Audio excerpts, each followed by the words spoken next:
Hey listeners, thanks for dropping in. I'm Christy. And I'm Melissa, and this is Buried Motives, where we dig deep into the details of some of the most gruesome dirtbag murderers.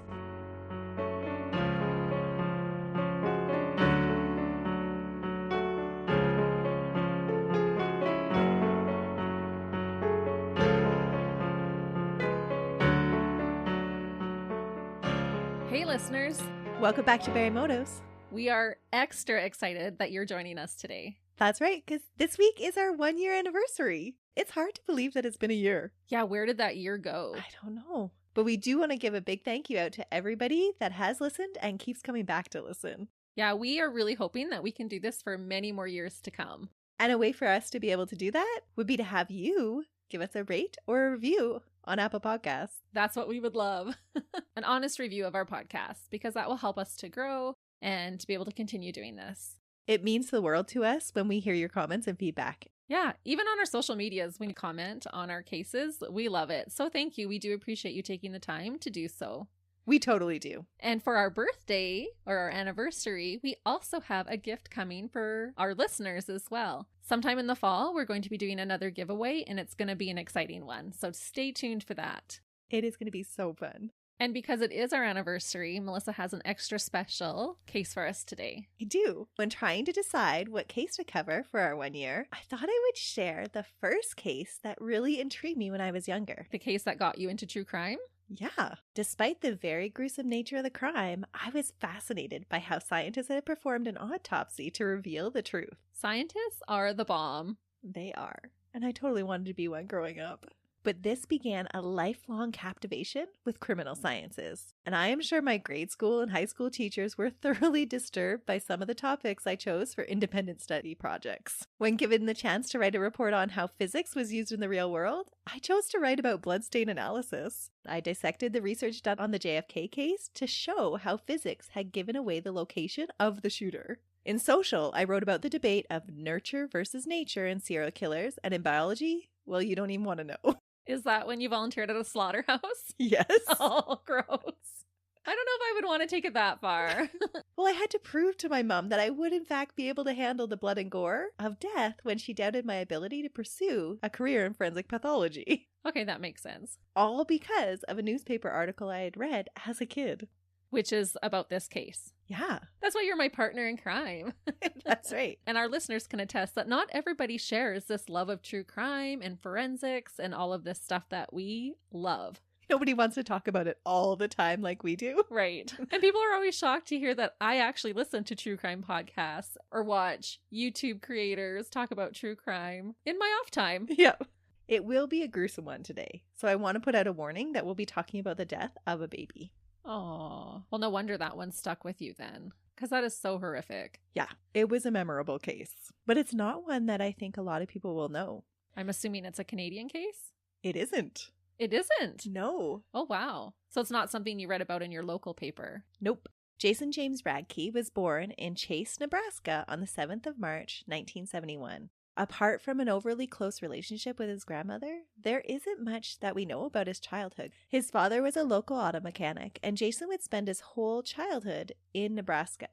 After high school, he moved to the small farming community of Stamford, just outside of Alma, Nebraska. There, he worked at the local dairy barn selling ice cream and began dating Linda Boyce, a 19-year-old who was also employed at the same dairy barn. Oh, that is super cute. So if it's reported that he was mostly close with his grandmother, then does that indicate possibly that he had a rough relationship with his parents? I'm not sure. Okay. I couldn't find any information other than his dad was a mechanic. I couldn't find any information on his mother. So it may have been that his mother wasn't in the picture, and that's why he had a close relationship with his grandmother. Okay. Maybe grandma stepped in to fill that void. Not really sure, but the relationship between him and his grandmother was noted as being close. Okay. Jason wasn't put off by the fact that Linda had an infant daughter, Kaylin, from her previous relationship. Even at 19, it didn't put a damper in his plans for the future in the least. Well, that's great, because a lot of guys would run the other way. He had big plans for the future. He was going to pursue a career in raising and training dogs so that they could be guard dogs or work as police dogs. Oh, we've talked a lot about police dogs. And how incredible they are and how well trained they are. Yeah. So Jason was going to pursue a career in raising and training dogs, or at least that's what he had told several of the small town sheriffs. He was a known acquaintance of the local law enforcement, sporting a rap sheet of misdemeanors that included petty theft and simple assaults. Oh, no. But he was going to turn it all around by training their dogs. Well, that's a legitimate business. And he was an animal lover. And maybe that would help him be on the right track if he's working closely with the officers. Yeah, he's working on the right side of the law instead of the wrong side, right? Yeah, good for him. But somehow I have a feeling that's not how this is going to end. No, he doesn't end up on the right side of the law in this one. In the summer of 1990, at the age of 19, he traveled to Warren, Maine to purchase a 3-year-old pedigree German Shepherd named Apollo, which to me was a weird name for a dog, and I kept wanting to correct it to Apollo, but in the majority of newspaper articles on the case, they spelled the dog's name without an O at the end, and unfortunately none of the court documents had the name of the dog included. Yeah, that is definitely a unique name. Regardless of his name, Jason had purchased the dog for $3,500 from Suki Kennels. Jason had told Jerry Sukeforth that his purpose for buying the dog was to start his career as a dog trainer. I'm surprised at 3. I would assume that training would start more in the puppy years. Yeah, it is shocking, but this dog had been already trained. Okay. But $3,500 in 1990 is almost $8,000 today. Whoa. Yeah, I wasn't even thinking about the conversion. That's true. Even with an odd name, that is some dog to spend $8,000 on a dog. Yeah. At that price, hopefully he was not a problem dog. He should have come with its own butler for that price. I know, right? Does he do the dishes? Right. I was just shocked. Maybe people spend that on dogs every day, but I was like, what? Yeah, that's wild. So just before August in 1990, the couple moved to Queens, New York to be closer to the Canine Behavioral Center in Maspeth to pursue Jason's dream of becoming a dog trainer. Jason and Apollo began training at the center on August 1st, and training went well for both of them, according to the school manager. Just a few days after starting the academy, on August 4th, Linda gave birth to Jason and her first son in Booth Memorial Hospital. So after settling into a new home in Queens, New York, and starting schooling, Jason was also starting a new role as a father.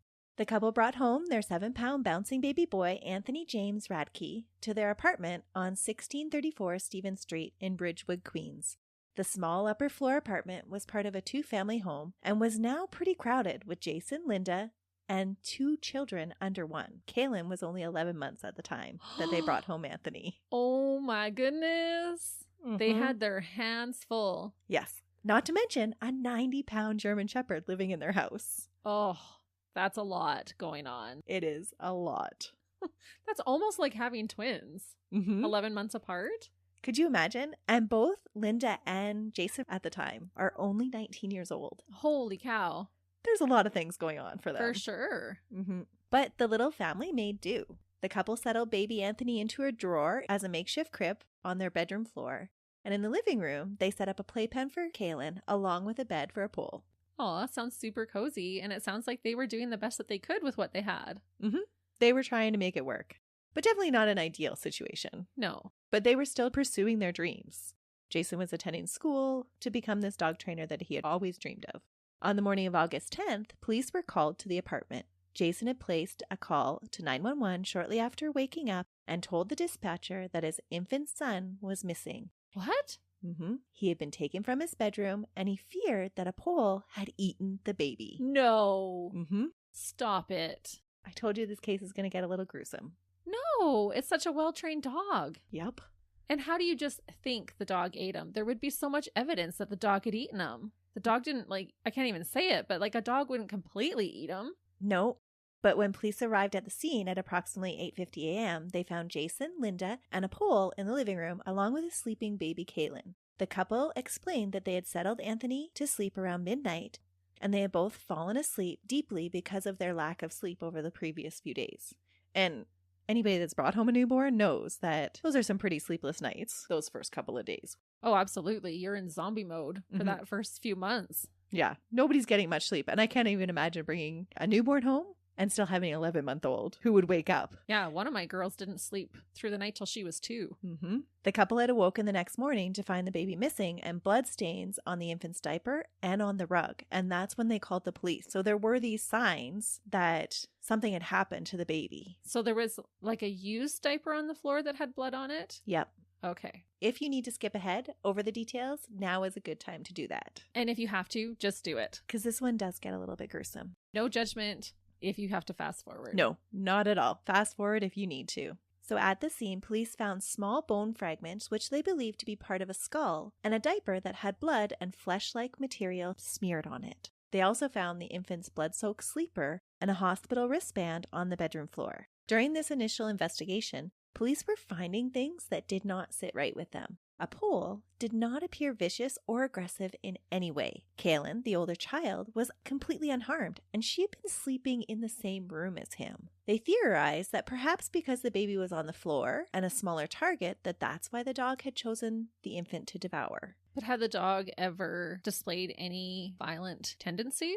No, when they go back and they ask the previous owner, the owner's like, no, he's never been violent, ever. Police also found that the diaper that was found on the floor still had the tabs closed on it and was not torn in any way. And neither was the infant's sleeper. It actually still had the buttons done up, all except the top couple of them. What? Mm-hmm. That does not make sense at all. Not at all. There's no way that a pole took off the diaper and the sleeper and zipped them up and put them back together. But the baby was missing. And there was blood smear all over. And this is what the family is saying the baby was wearing. Yes. Both of them are saying that the dog ate the baby. Both of them. Mm-hmm. But wouldn't you think you would hear that in the night? We'll get there. Yeah. Okay. At this point, police aren't even thinking that it is the dog. They're like, there's no way this dog ate this baby. It doesn't match up at all. So police remove a pole from the home and took him to the American Society for Prevention of Cruelty to Animals, which I thought was rather ironic. Yeah. Considering they're investigating him eating a human, to have the dog x-rayed to confirm that he did in fact eat the baby.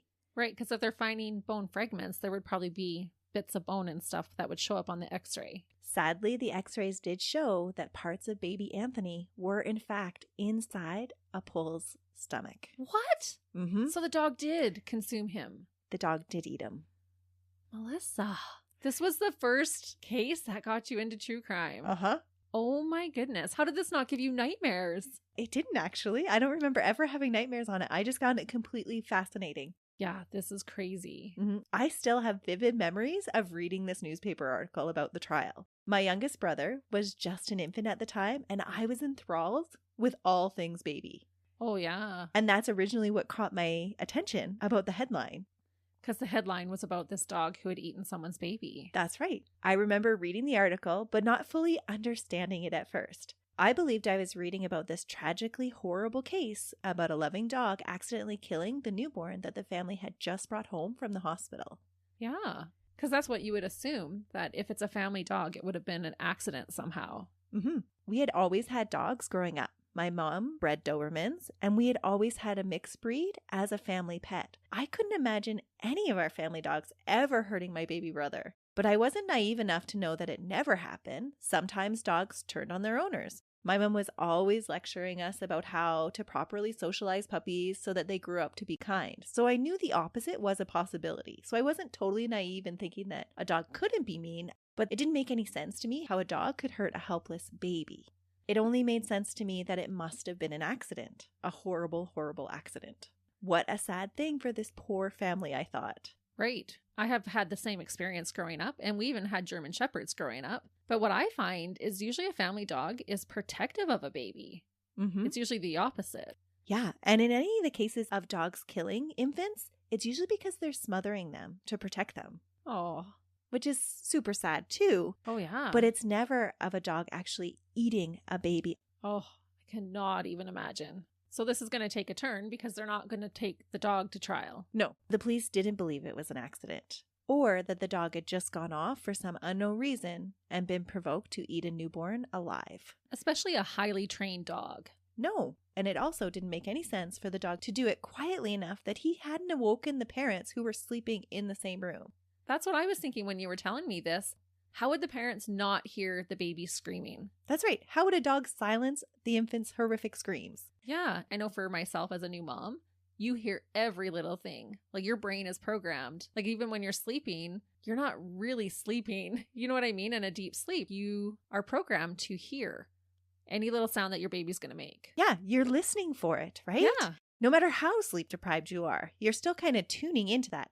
And it was the question that the police had is how could any parent actually sleep through that? It just didn't make any sense at all. Does not seem possible. No. Detectives ordered that an autopsy should be performed on a pole, despite Jason's pleas to save the dog. That same evening, after a tearful goodbye from Jason, a pole was put to sleep and an autopsy was carried out. Oh, and if this is not the dog's fault, that is so sad that the dog had to be put down. Wasn't his fault at all. Oh. What they found was truly gruesome and horrific. The pathologist found no tissue fragments or bone splinters in Apollo's mouth, as you would expect if a dog had chewed and torn a baby to pieces. When the stomach contents were examined, they found 3 pounds and 4 ounces of human flesh inside. That's half the baby. Mm-hmm. There were recognizable portions of ribs, spine, a right hand, both feet, and a section of a skull with light brown hair still attached. That is beyond horrific. That is one of the most evil things I have ever heard. Yeah. The sections of the infant were small, but they had remained intact. Imagine being the poor person who was doing that autopsy on the dog and finding all this stuff. It would be so sad, but when I was reading this, I found it so fascinating that the pathologist that examined these pieces was able to find the evidence that they did. Yeah. They examined each of the pieces extensively and found that there was no evidence of tooth impressions or tearing of the tissue. So it had been chopped up. Mm-hmm. Instead, the body had been cut with a sharp, smooth instrument that left clean edges. None of the soft tissue showed any signs of bleeding. Oh my goodness. So are you telling me that the dad actually cut up his son and fed it to the dog? Mm-hmm. That's exactly what happened. The dismembering had occurred post-mortem. The piece of skull fragment revealed an indentation, and that fracture was believed to be from a blunt force object, and it was determined to be the cause of death. So he hit his baby with something on the head, killed him, and then dismembered him and fed him to the dog. I don't even feel like dirtbag is a big enough title for him. What a vile piece of trash that he is. Yep. Part of me wonders if he tried to protect the dog and not have the autopsy done because he didn't want the evidence found. But honestly, from the reports, it sounds like he was just more attached to the dog than he was his own son. He probably wasn't thinking it through, that this is what was going to happen. How did he think that they were not going to put the dog down, especially if he's saying this dog just ate my baby? Yeah, I don't know.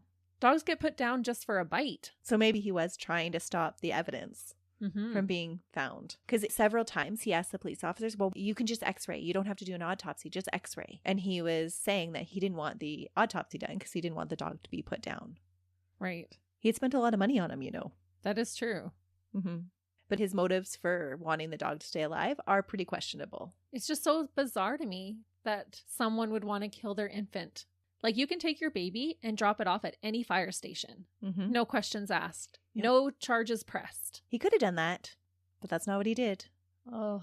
Police arrested Jason late on the Friday night of August 10th, so the same day. They took him to the 104th precinct to be questioned. He was charged with 2 counts of second-degree murder, 1 for intentional murder and 1 for depraved indifference. Why second degree? That should be first-degree murder. Because they always charge with a lesser count and then go more after. They don't have all the details yet. Right. And I guess they can't say that he didn't accidentally drop the baby or who knows. Mm-hmm. And then this is just a very disturbed way to cover it up. Yep. Detective J. Salpeter took over 10 hours to interrogate Jason before he would confess to murdering his 6-day-old infant. Oh, the baby was only 6 days old?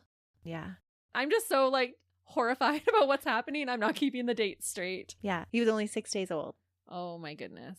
The detective would later say that the only thing that convinced him to come clean was taunting Jason about having his grandmother find out about what he did to his son. I think your grandma's going to find out anyways. Yep.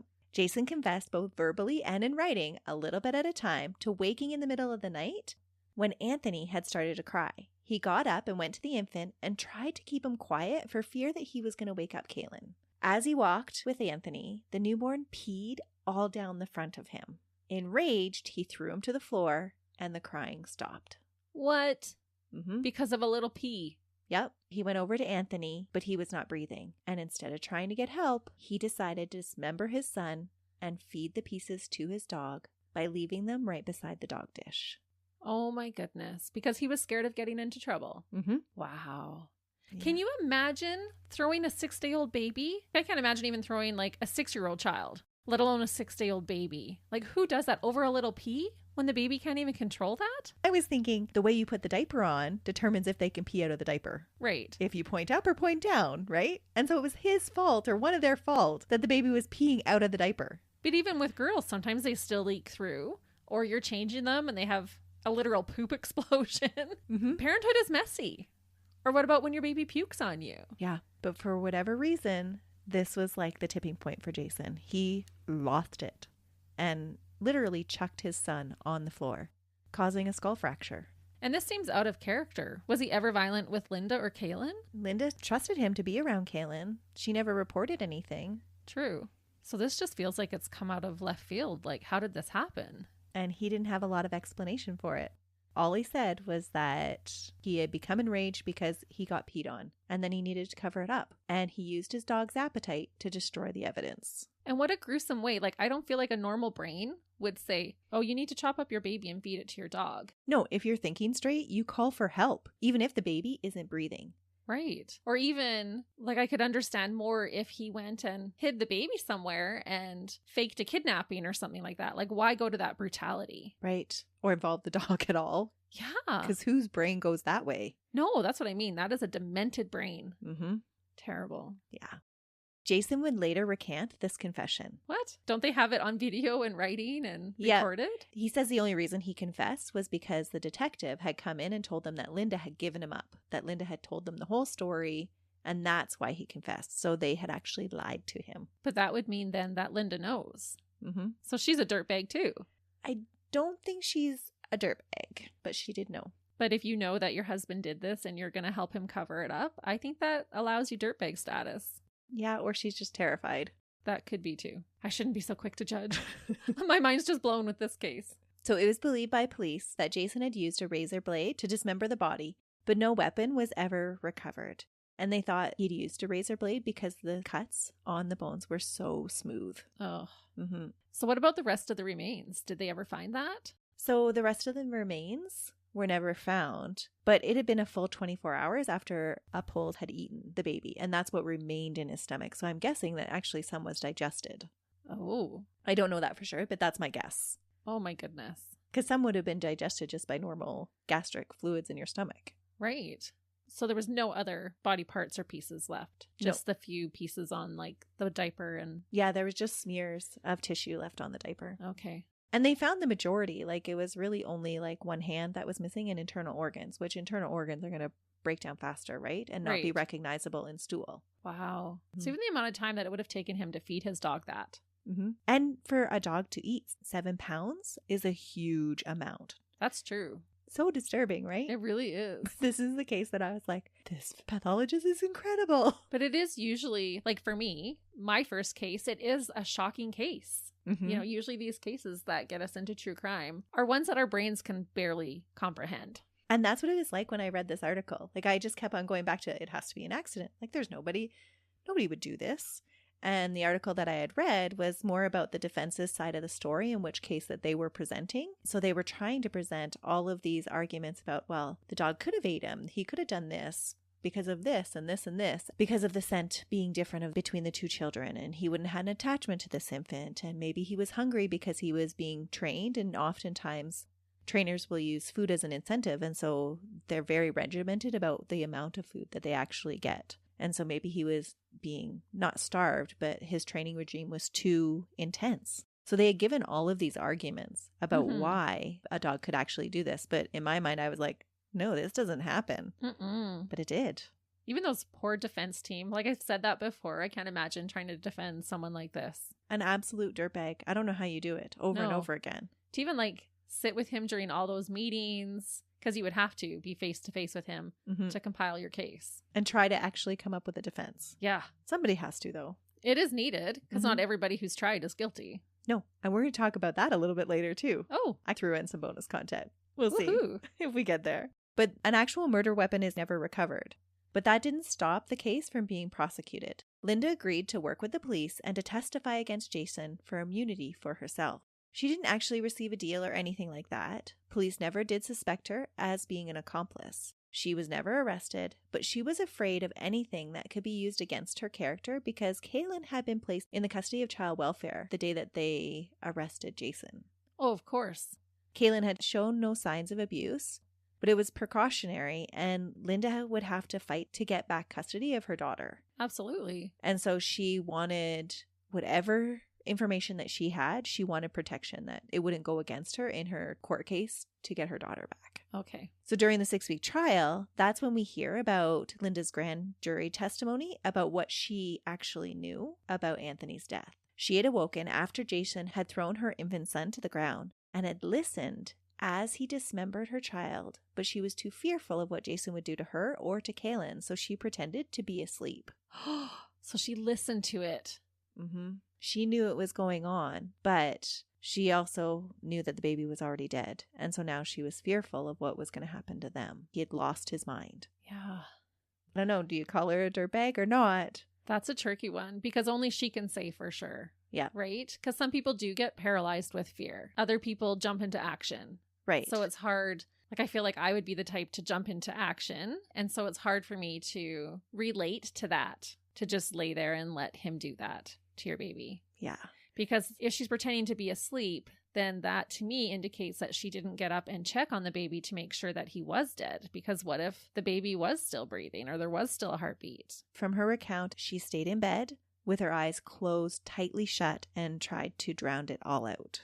Which would be such a traumatic experience. But I would feel like if I heard the baby fall to the ground, like, why would your first instinct even be like, oh, he just killed the baby? Wouldn't you think, oh, he just dropped the baby? Or maybe he was hollering angry at the same time. She never says that she actually woke up when he had thrown it, but that had already occurred. Like, she woke up and he was dismembering the baby. And she saw it or just heard it? She heard it going on.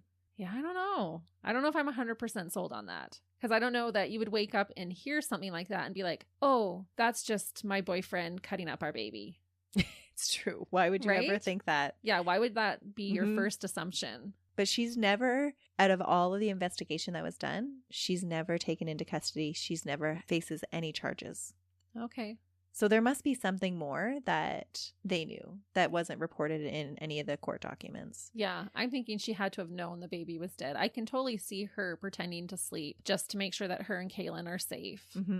But I don't know that I buy that she just heard him cutting him up and knew right away. Well, and the other thing that's really sketchy too is that she actually goes along with Jason's stories when the police get there in the morning. Story of them both being asleep and waking to find Anthony gone. So once this vile, gruesome thing that Jason has done is over, she got up out of bed and faked not knowing where the baby was. And then went along with Jason's story when he told the police like they had woken up and the baby was just missing. They don't know what happened to him. Right. Which she could have been in shock. And if they were questioning them together, she might have been fearful to tell the truth. And if you're in shock, you can be really impressionable. So it's logical that she just went along with Jason's story because that's what she was hearing. And if she didn't actually see it, did she think, oh, maybe that was the sound of the dog? Maybe. I don't know. I can't pass judgment, but it seems like there's some holes in that to me. I don't think she necessarily was a part of it, but maybe knew more than she's letting on. Right. And because her testimony has been redacted in certain places because of her custody battle, you don't actually know the full story. Right. During the trial, the jury also heard about the calm and heartless way Jason had placed a call to 911. And in a methodical voice, he told the dispatcher about Anthony being missing and how he suspected the dog had eaten him. So no emotion at all. So like he was ordering at McDonald's drive-thru. Yep. That kind of tone. Mm-hmm. Wow. They also heard about how Jason had gone on and on, making loving and protective displays towards a pole, proving that he wasn't devoid of all emotions at the time. He just didn't have any emotions for his own son. Which is so strange. No, it wasn't a disconnect with reality where you block everything out so you can't display any emotions. At the time, he was displaying emotions, but only towards the dog. And up until this point, he'd never been diagnosed with any kind of attachment disorder or some type of mental illness or... Not that any of the records show. Okay. There's just that odd relationship with a grandmother. Okay. Which, if you have some upset in your relationships between your primary caregivers when you're young, you have an attachment disorder. It could happen. Yeah. But we don't know that for sure. And it's hard to say, like, what that unusual relationship was. That's right. It may be totally harmless, Mm-hmm. even though serial killers often have an abnormal relationship with their mothers, which could extend to your grandmother. It's true. And that's because the attachment disorders are so fundamental in how we socialize. Mm-hmm. But for whatever reason, Jason was showing kind of abnormal emotions during this time. No emotion towards the son, but overly overt emotions towards the dog. Who was also emotional was Detective J. Salpeter, the detective that had obtained Jason's confession. He broke down on the stand in front of the grand jury when reading the confession at the start of the trial. Oh, I can't even imagine what he or anybody involved in that case went through. No. This hardened police officer that had previously worked on the street crime unit and as a hostage negotiator before becoming a homicide detective and was a self-proclaimed police goon, he had been so affected by what Jason had done to Anthony that a week later he walked away from the police force. He quit his job. Mm-hmm. He described the case as the most horrifying episode in his entire career. Can you really blame him? I think at that point too, I'd be like, okay, I'm done. People are too vile. Why would you want to be anywhere near this? Oh, it just makes me so grateful to the police forces that we do have, because that is a tough job. Mm-hmm. That they go and do that again and again. Yeah, you can totally see why he would want to quit his job. But how heartbreaking for him too. Mm-hmm. That changes his whole life. And not to mention like the defense team and the jury and everybody else that is... Yeah, the crime scene investigators, all of it. That is privy to all of this information. Yep. Yeah. And it's one of those things that you never really get a full scope of how many people are affected by this single dirtbag that did this horrific act. The defense team tried to stop the jury from viewing the evidence from an emotional side, which I'm not sure how you can do with a case like this. No, unless you have a heart of stone, this is an emotional case. Yeah. Every case is emotional, but when you're dealing with a 6-day-old infant... Yeah, because they're completely helpless. Mm-hmm. They can't even get away from you. Yeah. They tried to sell the jury on the story that Jason's confession had been coerced by police. Detective Salpeter had falsely told Jason that Linda had told them everything and had given him up when she hadn't. But the jury didn't really care if the confession was coerced or not. No, and police are totally allowed to do that. Mm-hmm. They're allowed to lie. Yeah. Well, I'm sure the jury found it absolutely ridiculous that this dirtbag who murdered an infant was now trying to plead that he was being treated unfairly. Yeah, you were being bullied. Mm-hmm. Oh, that's so sad for you. Yeah. What did you do to your son? Exactly. It wasn't fair that he threw Anthony to the floor for not being able to hold his bladder at 6 days old. Ugh, no. Really, no one cared about what the defense thought was fair or not. Exactly. And even without that confession, the evidence is right there. We know that the dog did not eat the baby on its own. No, the dog did not cut up the baby before he ate it. No. I am surprised, however, that the defense did not try to claim insanity or postpartum psychosis. While it is extremely rare for men, there have been documented cases where men, after having a baby, have entered into a psychotic state. Oh, I could totally see that. Because some men will even have pregnancy symptoms while their significant other is pregnant. Yeah, it's something that we assume, along with postpartum depression, that is something that just affects women, but it actually affects dads too. Right. I just think it more so affects women because a lot of the time that's a hormonal thing as well that can affect it, right? You're absolutely right. Hormones play a big role in it, but stress induces hormone reactions as well. Oh, for sure it does. Mm-hmm. But it was never mentioned, so obviously no one at the time thought it was a viable defense.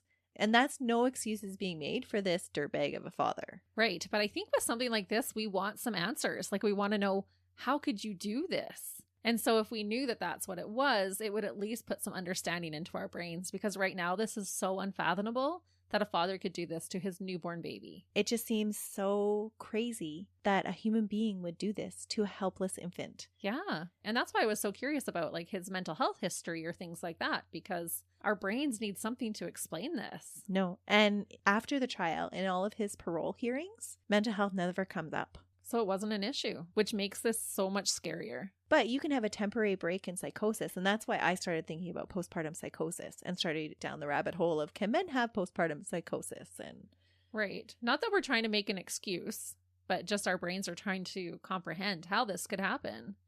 Because it's incomprehensible what the dirtbag did. Yeah. Yeah.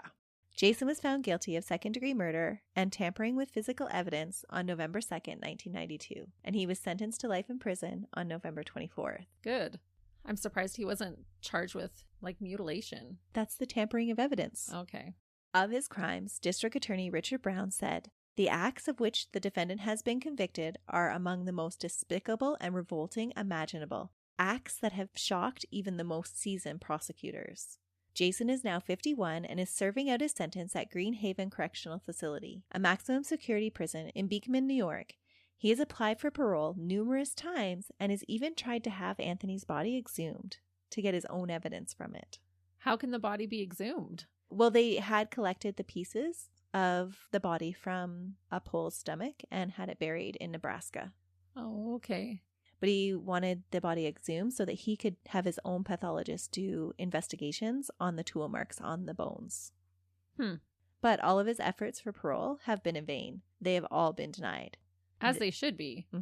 And this month he becomes eligible for parole again, although the hearing date has not been set yet.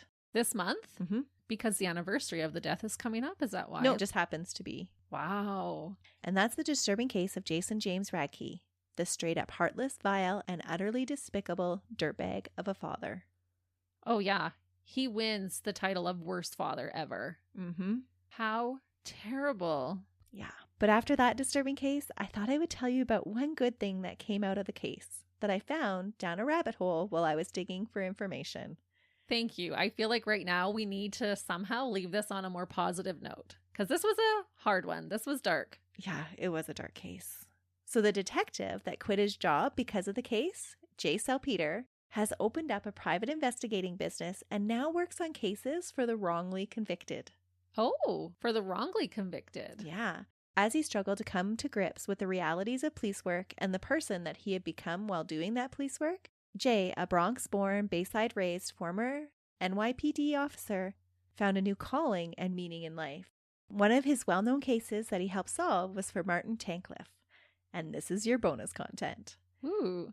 Martin was 17 and just heading off to his first day of senior year on September 7, 1988, when he found both his parents brutally stabbed and bludgeoned to death in their family home. Oh, no. His mother was dead when he found her, but his father was still struggling to live, and he performed first aid while waiting for help to arrive. His father would remain in a coma for weeks, but eventually succumbed to his injuries. Oh, my goodness. How horrific at 17 to find your parents like that?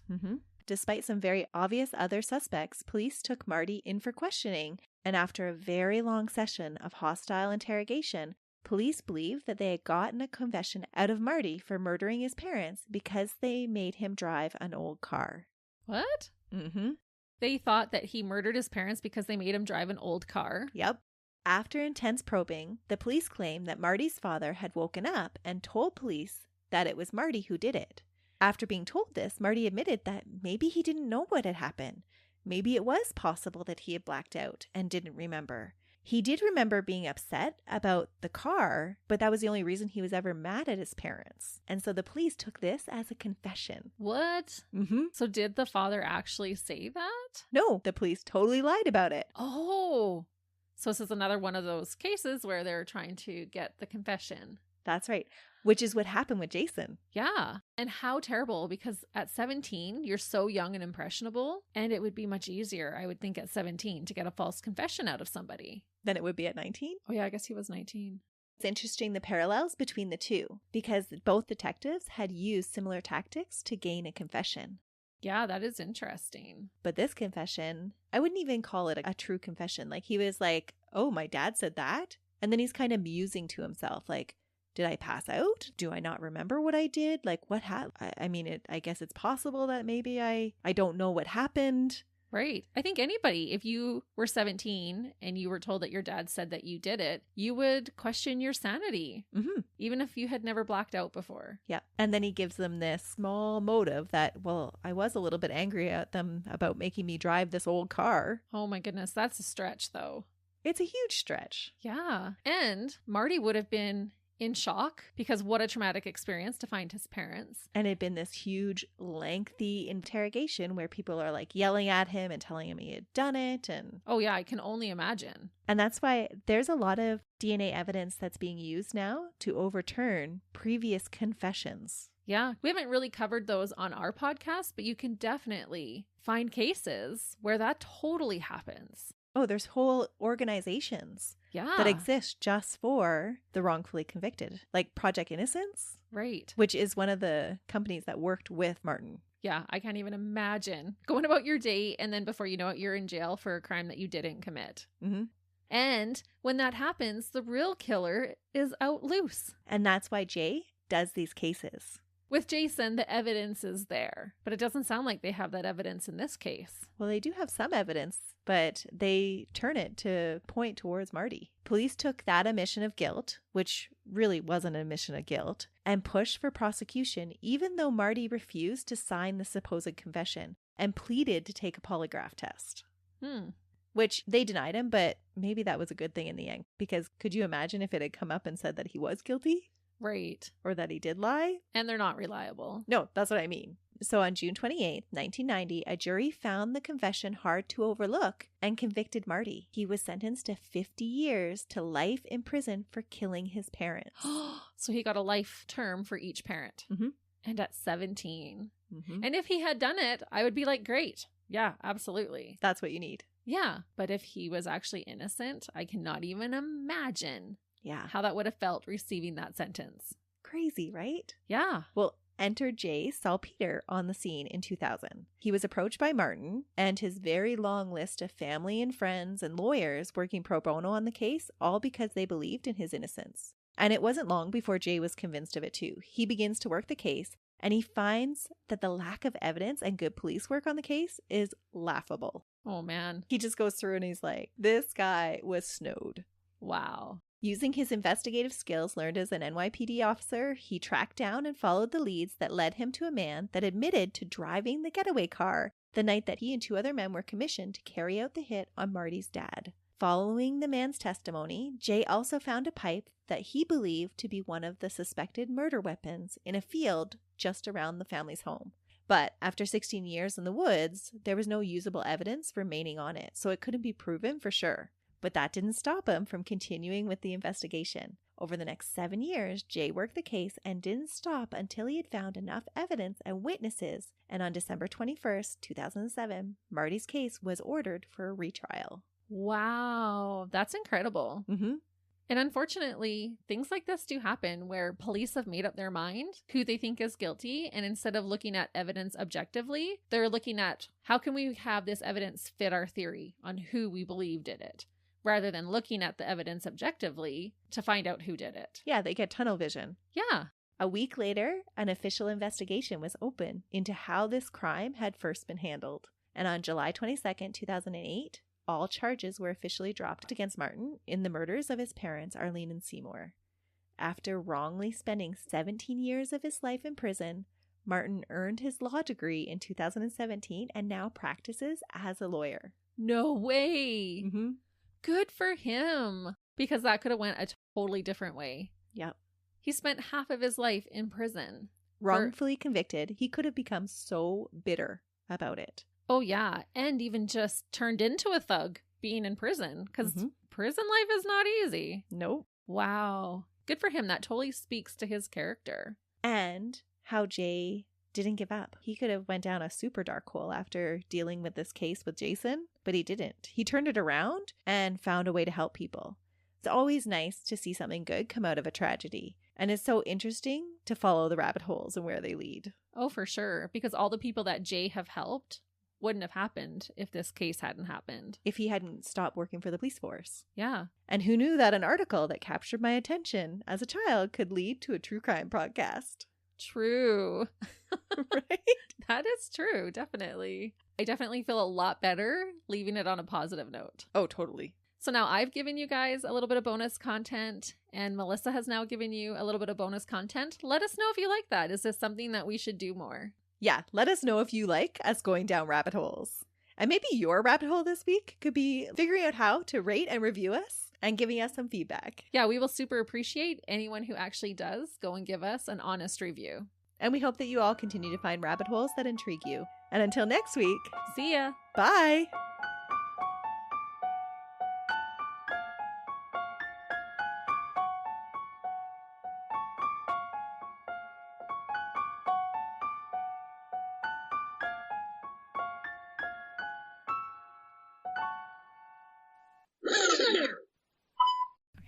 And hopefully we have no popping sounds. No mic bumps. No trucks today. It's true, those trucks. Oh, wait, I bumped my mic. Yeah. All right, so now what did I need to re-say? I don't know. That was Okay. so long ago. That was like 5 minutes ago. Nope, I read about it in a global. A global? Global. We are a global family. We love all our global listeners. Global. That one's great. There's a truck. Oh, there was just a truck. I don't know if you'll hear that one or not. Why is there so many trucks today? It's because you're recording. Oh, wait, I bumped my mic. Oh, that is... Stupid truck. He was going to pursue how many things could you do with $8,000? Right? You could hire a pool boy. I could hire a pool boy. As I pause for this other truck that passes. Yeah, good. Oh. Don't put that in there. That's a loud truck. We do need to get Melissa a shirt made that just says, I hate trucks. So true. Why does it happen more on my episodes, or is it just because I react so much that we just notice it on my episodes? I think it's more on your episodes. I need to send out good vibes into the universe. Be like, I like trucks. It's okay. I don't have a thing for them. Yeah, you're putting it out in the universe. All the universe is hearing is trucks. Okay, here you go. That's right. I like trucks. They're okay. They don't bother me at all. Liar. Her pants are on fire. During the initial. Oh, there's a truck. I didn't take a drink. Detective. Who? The police and the detectives. We gotta get back on track. How am I gonna pull this all in now, Christy? Sorry. Why is everybody driving today? The street is not usually this busy. It's because I'm recording. And just a reminder that